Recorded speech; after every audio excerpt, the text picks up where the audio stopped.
the voice of Full Press Hockey. You can get this on iTunes, Spotify, wherever you get your podcast. I am joined once again by Daryl Evans, radio analyst, radio color man for the Los Angeles Kings.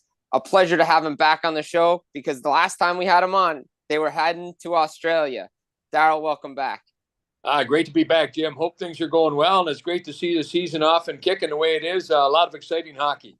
There is a lot of exciting hockey. The Kings are one of those exciting teams this year. I know a lot of people had them circled on their calendars and in the standings and where they were going to compete. And, before we get into the Australia trip and what that experience was like, what's your impression so far the Kings start to the season already? They had a nice win on Tuesday against the Toronto team coming back from a road trip. But what have your initial thoughts thus far? Well, I think all in all, the Kings are quite pleased with the way that they've played. Very difficult schedule to start the season. That's not even bringing into effect the trip to Australia that you had mentioned. But they played against Boston, best record in the NHL last year. Division winners, Carolina, and Colorado right off the hop. So they've played some tough hockey.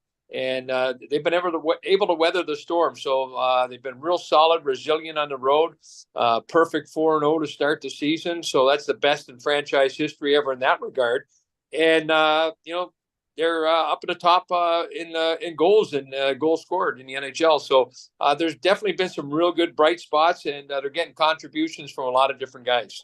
Speaking of contributions from everybody on the team, they're rolling 4 lines, and every line is scoring. I was looking at a stat the other day. They were comparing Toronto and LA after that game on Tuesday night, and they were showing the goals scored by each line. And it was like 9-9, 5-5, and then on the other side, it was like 13-10, and then like nothing. They're really getting balanced scoring, the Kings are. Yeah, they really are, and that even includes the defense. They've got 8 goals from back in the blue line. And if I'm not mistaken, as we speak, that's tied for the most goals by a defensive core. So great to see that. That fourth line, as you mentioned, they've been allowing the Kings to be able to keep that pace. Guys like Grundstrom's really starting to find his game. Trevor Lewis coming back to the Kings has been a real good bright spot for them. Blake Lizotte continues to keep doing what he does, just tenacious on the puck. And they're getting rewarded for their hard work. And because of that, the coaches aren't afraid to put them out in any situation. And I think that's what makes the Kings that much more difficult to play against. Even the other night in Toronto, with the Maple Leafs having the last line change, they tried to get the Matthews line out or the Tavares line out against Lizotte's line. And it didn't work to their advantage. Lizotte's line was able to hold their own, and if not, even just kind of carry the play there on a few shifts. So the Kings do have that balance and depth. The scores, the goals for show the reflection because of it. Whether or not that stays, steady for the rest of the year, who knows? But they do make you, play an honest game, and on any given night, anybody can get out there and contribute. So they're a tough team to match up against, whether you're at home or on the road. Yeah, and you mentioned the road starts 4-0. What's something that you would like to see that they do on the road translate to their home ice play, because their home record isn't the greatest right now? Again, it's still early, but again, we can't use that excuse when we're getting close to 10, 15 games in. No, it is early, but I think when you look at the play over the sample of games that we've seen 9 games. The first couple of games were on home ice, and the Kings ended up losing those games. Colorado came in, was exceptionally well prepared in game 1. They outplayed the Kings in that game. Carolina was a game that the Kings dug themselves a couple of holes, down by 3 goals a couple of times, but they were resilient and battled back to be able to get themselves a point out of that game. I think they learned a lot from those from those first couple of games, and have applied it to their game. I think on the road they play a simpler game. Everybody has a tendency, I think, when you're at home, maybe to put on a little bit more of a show. And I think that might be one of the differences between road play and home play. The goaltending has definitely stabilized since the first couple of games as well. More consistency in that position. So I think it's just all starting to come together nicely. I think when it's all said and done, I think you'll see the Kings' home record get back to where they expect it to be. And they'll be a difficult team to play against when the teams come on the road into Crypto.com Arena. You mentioned Lizotte's line, and I was watching the game Tuesday, and I saw them that they got power play time. That was more of a reward, not like, because you hear it on the radio, this could be not trying to rub it in. It was only 4-1 and they went out there. That was a reward for those guys, right? Yeah, that's a reward for them. And this year, unlike years in the past, last year the Kings struggled on the penalty kill. It's that fourth line that has been starting the initial penalty kill. Lewis, Lazat, Grunstrom's getting some time out there as well. But Todd McClellan's electing to go with that group first, and they've taken a lot of pride in it. They're very responsible. They're doing a good job at a face-off circle, and they manage the puck well. So they're earning each and every moment that they get on the ice. They know they're in a tough position to compete with. When you look at the top three lines, you look at the personnel that's out there, what their potential, what they're capable of doing. If you're not at your best, you're not going to get on the ice, and rightfully so. So Todd McClellan's mentioned it a couple of times that on a consistency basis that might be their most consistent line so far. And of course, that's not going to be the line that's going to produce the most, but when you look at consistency, doing all the little things, the attention to detail, trusting, reliability, predictability, that line is doing it all right now. Yeah, very impressive what the Kings are doing. And as we spoke last time, they were trying to model themselves after Vegas down the middle. And then with Kopitar, Deneau, Dubois, those guys have been really producing, Kopitar especially. But it seems like everybody's buying into the system. Todd McClellan's got these guys going. But I've been really impressed with those three centers this year, especially Kopitar, because, again, he's up there in age, but he seems to be like an ageless wonder, like Joe Pavelski down in Dallas. Yeah, Kopitar, he never shows any signs of, that his game is slipping, continues to play a prominent role, power play, penalty kill, protect the lead, you need a goal, all the critical situations, just surpassed the 1,300 game mark, the only player in franchise history that's ever done that. He passed his old buddy Dustin Brown for the most games played in franchise history. And like you say, he just shows no signs of easing up at all. I think one of the things that pushes him is the line mates that he has. He's got two young players, Quentin Byfield on his left and Adrian Kempe on his right. Both players play with speed and pace. And I think they're doing a great job. The chemistry between those three guys, using Ange's experience, his savvy hockey play, his hockey IQ. They use their strength and speed along the walls, keep plays alive, free pucks up. So I think they have a really nice chemistry between the three of them, and there's no reason that that line shouldn't continue to get chances. We saw Kempe the other night in Toronto. That was his first even strength goal that he scored. His previous two goals were into the empty net. So he leads the team in shots on goal. So it's just a matter of time. He led the team last year with 41 goals. He's going to break through. Byfield's starting to get more chances, and he's finding himself around the net a little bit more. So a lot of that has to be, attributed to what Anze Kopitar brings to that line on a night-to-night basis. Yeah, just to follow up with Byfield, very impressive in the game against Toronto. Couple assists. Has his game gone to the next step and to the next level because of his play with Kopitar being on that line? There's no doubt that Anze Kopitar, he demands that from you.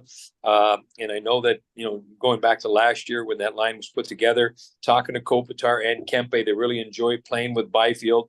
They know that they're tutoring him. Byfield had to make an adjustment going from center over to the wing.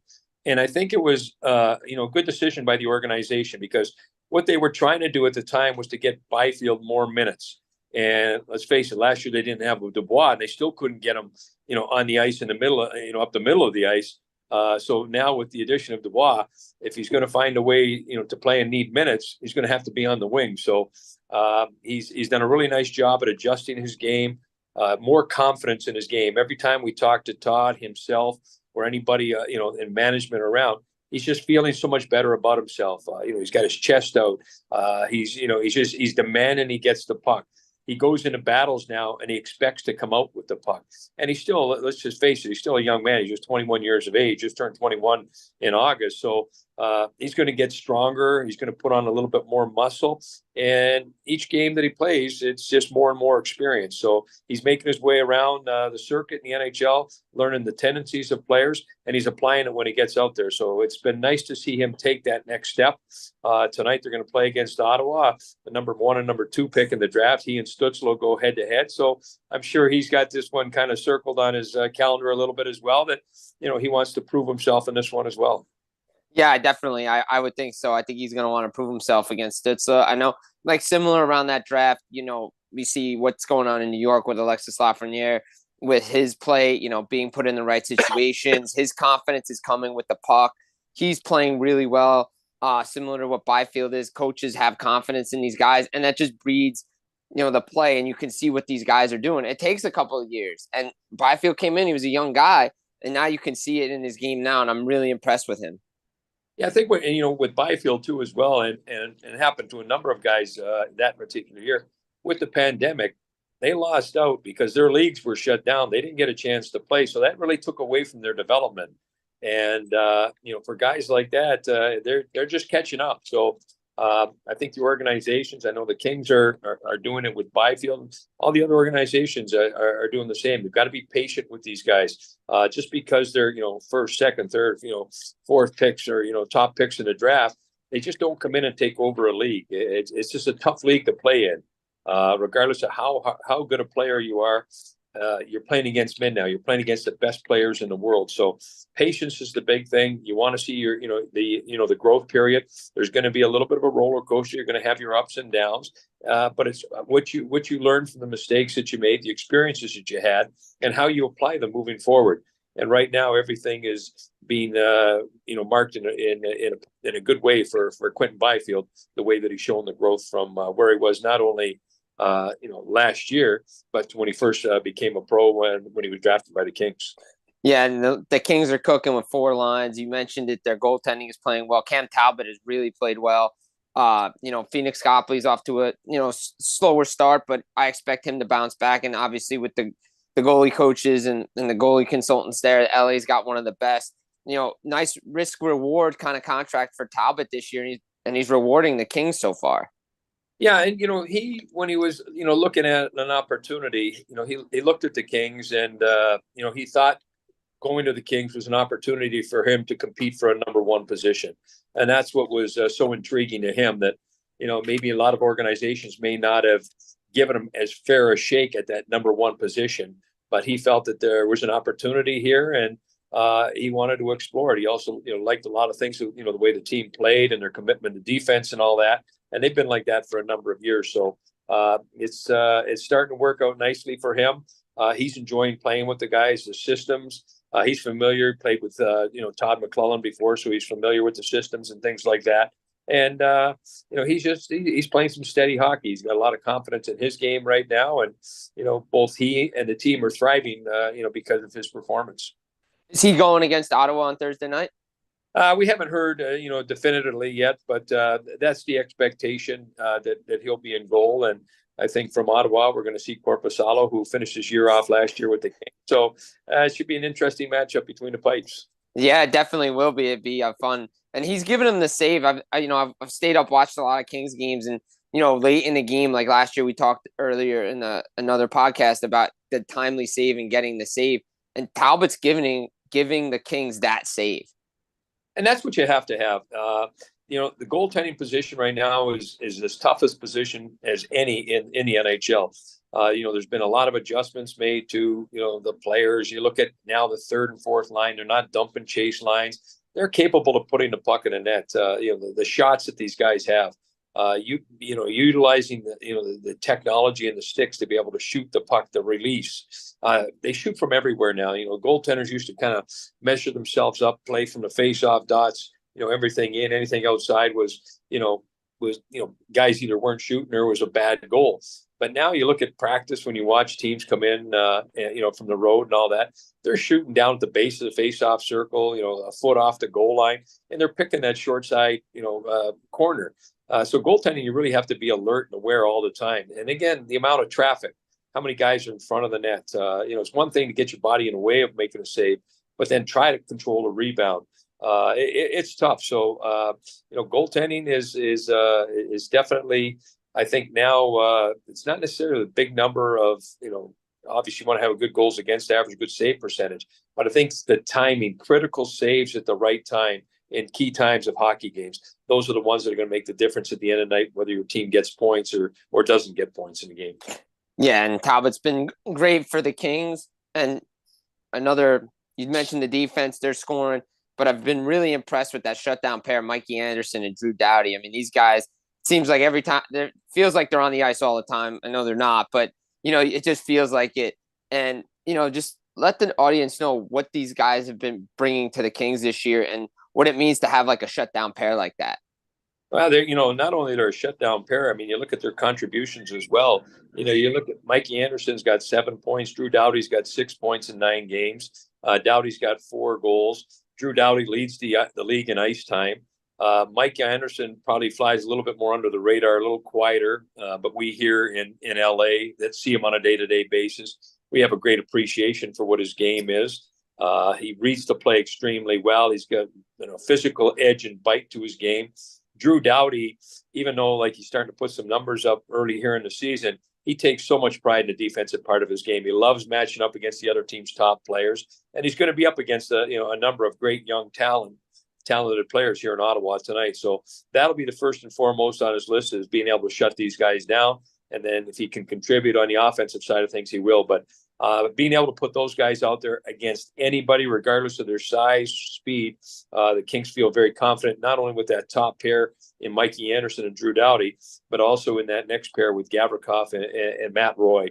And that was the way they matched up last year in the playoffs against Edmonton, that they were just as confident with either pairing going up against, Draisaitl, McDavid, Evander Kane, whatever the line combination was for the Oilers. And that's the same to be said for this year. Yeah, and it definitely helps to have a good defense in front of a good goaltender, and everything rolls together, and then it just breeds success. And LA is one of those teams that you have to keep an eye on, because look, we know what the Pacific Division is going to be like. We know Vegas is going to be up there. But for me, just looking at it from an outsider, not being there all the time, it feels like, for me, LA's got to, be near the top of the division or second seed, because there's just so many good teams in that division. Again, I figure Edmonton's going to turn it around. But if they can start racking up points now, it helps them later on in the season. Yeah, you want to put as many in the bank as you possibly can. There's nothing given that you're going to be able to maintain a level of play. I mean, of course, the good teams are the most consistent, that go from the start line to the finish line. The Kings have put themselves in a position like that. You look at the adjustments they've made over the last couple of years, the personnel that they brought in a few years ago when they brought in Danault, Arvidsson, Alex Edler came in at that time. And then after that, the next summer, they were very aggressive. They needed that game-changing player. They went out and acquired Kevin Fiala. And then this year, recognizing again where there was a little bit of a void was up the middle of the ice, and they acquired Dubois. And not only they acquired these guys, but they put them to contracts, so they're going to be around for a while. So the Kings are, looking to continue to keep improving. They need to win in the postseason. They know that, but you've got to build good habits going through the course of the season. You can't win games in April, if you're not winning the games throughout the course of the season. So they're building some good habits, and some of the things that they're doing in order to get to where they want to be is. Todd McLellan has been very consistent. He hasn't, mixed the lines up. The line combinations have stayed together. The fencing pairs have stayed together, and they're building some camaraderie with each other. And with new players coming in, and the guys like Dubois, less change, you get a better chance to learn the tendencies of your line mates. Laferriere is another young player that he's new because of the injury to Arvidsson, so he's playing in a prominent role right now. And the Kings have created a good environment for these guys to come in, get their own game under their belt. So they should, once they get traction here, they should only get better. Whether or not the statistics, they score at the same pace, but there should be no reason that the Kings don't compete the same way through the course of the year. They know the downfalls that they've had over the last couple of years. They know what works, what doesn't work. So now it's a matter of, they came in very dialed in, and that started right from the day they got beat out by Edmonton last year, that there was an attitude unlike the year before. Last year, they were pissed off when they got beat by Edmonton, and they wanted to get this next season going. And so far they've got themselves off on the right foot. Yeah, very impressive. And yes, the regular season started in LA, but their preseason started down in Australia. And as I mentioned off the top, you were down there, you went down, everybody was down there for those games. And what an atmosphere watching on television. But can you describe what it was like down there in Australia and the experience? Well, it's great to be able to take our game to different parts of the globe. uh, nobody really had much of an idea how much hockey had been played or was being played down in Australia. As we got there, we learned there's 21 rinks in Australia, a lot more than we thought. 6,500 kids playing youth hockey in Australia, 2,500 more playing hockey, organized hockey, registered in New Zealand. So, that's a little over 9,000 kids registered playing, competitive hockey in a part of the world that, a non-traditional part of the world. So it was great. We got on the ice with some young kids. The reception in the arena, every seat was full in the Rod Laver Arena. We went to an Australian rules football game, which was, off the charts exciting. It was a semifinal, 100,000 people in the building. The people they embraced us with so much love and passion for our game. When you walked around the arena there leading up to the games, all the different jerseys from all around the league and different generations, like old school jerseys. There's a passion for the game of hockey. Australia are sports fanatics. They just love their sports, and they definitely showed us that. I see no reason why the NHL is not back in Australia within a couple of years, playing some more preseason games, probably, maybe up in Sydney, Australia. And then eventually I could see them do like they're doing this year with 4 teams or 3 teams, go over during the season and like they're doing in Sweden there this month and play some regular season games. But there's definitely a spot in Australia for our game of hockey, and, to grow it at the youth level. I think it's going to be just a great experience and a great relationship for a number of years. What did the players think of the conditions, the ice conditions on Rod Laver Arena game time? I know there was some practice issues with the ice not being like ready. They had to go to different facilities, but what did they think of the game and the ice conditions when they got down to playing those preseason games? All in all, it was pretty darn good. Again, they go in with the right mindset. They understand that it's a challenge for everybody. And, I think you have to respect what the guys do that are making the ice. They're geniuses when it comes to that. You look at all the different climates, the different places in the world, the landscapes that they've had to deal with. And, there's challenges that you don't know about till you actually go through it. But I thought the guys did a great job with the ice. It wasn't anything that, couldn't be, that we couldn't face over here with regards to challenges on the ice. And the players accepted everything, and the people in charge of the ice did a great job at making it the best that they possibly can for the stage. You mentioned before you could see this happening again down the road. What was the adjustment like coming back? Because I know the time difference, your body clock gets thrown off, and it's one of the big things people have been talking about with these games going over to Sweden about coming back, and especially in the middle of a regular season or so early on. What was that adjustment like for you guys? Personally, I didn't have any trouble with it. I know a couple of the players, everybody's body adjusts differently. When the Kings got back, they had a few days off, so they were, able to acclimate. And I think they adjusted nicely. I think the coaching staff, management, they had conversation with sleep doctors. They prepared themselves. These are things that there's so much information that you can absorb from different people, in science and all that. And they applied it as well as you possibly can. And, again, a great experience for everybody.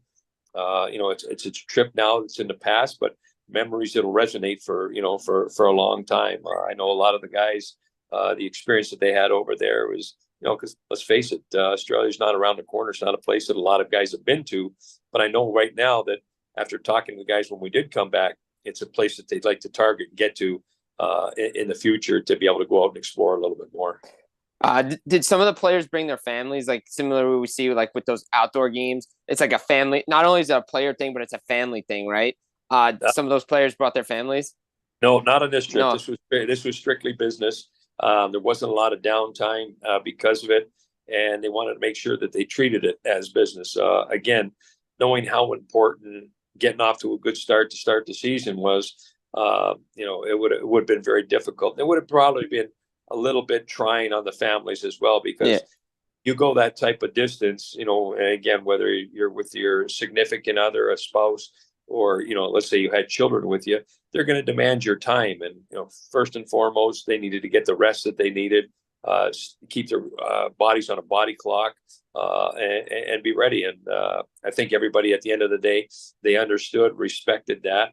And, if you're going to go with your family and they think that's something that you want to do, where you can really go over there and actually enjoy it, because let's face it, they were on a regimented schedule while they were there, and they had to take care of what they needed to take care of. Yeah, absolutely. No, it's one of those once in a lifetime moments. I heard a lot of guys saying, "Hey, I can't wait to go back, but I want to bring my family in the summer, Yeah. just explore so much stuff." And this is just an awesome experience for the Kings of the NHL, and it's definitely a great way to grow your game. Oh, without a doubt, the saying, hockey is for everyone. It really is. And, I've been fortunate, and we, the Kings, have been fortunate enough to go to so many different parts across the globe. 6 years ago, we were in China, we were in Sweden, we've been in Germany, we've been in Austria, we were in London. And it's amazing how, how international our game is. Regardless of what country you're in, what language you're speaking, you get into a hockey rink, you feel like you're at home. And that's one of the most unique things about our game. And I know the next teams that to go to Australia are going to have a great experience with it. We've shared our experience with different teams as we've played them through the course of the year, and the next teams that go over there, I'm sure it's even going to be that much better because they'll be that much further ahead with regards to the game and the exposure to it. Before we get you out of here, because I know you guys are on a schedule today, got game day later coming up.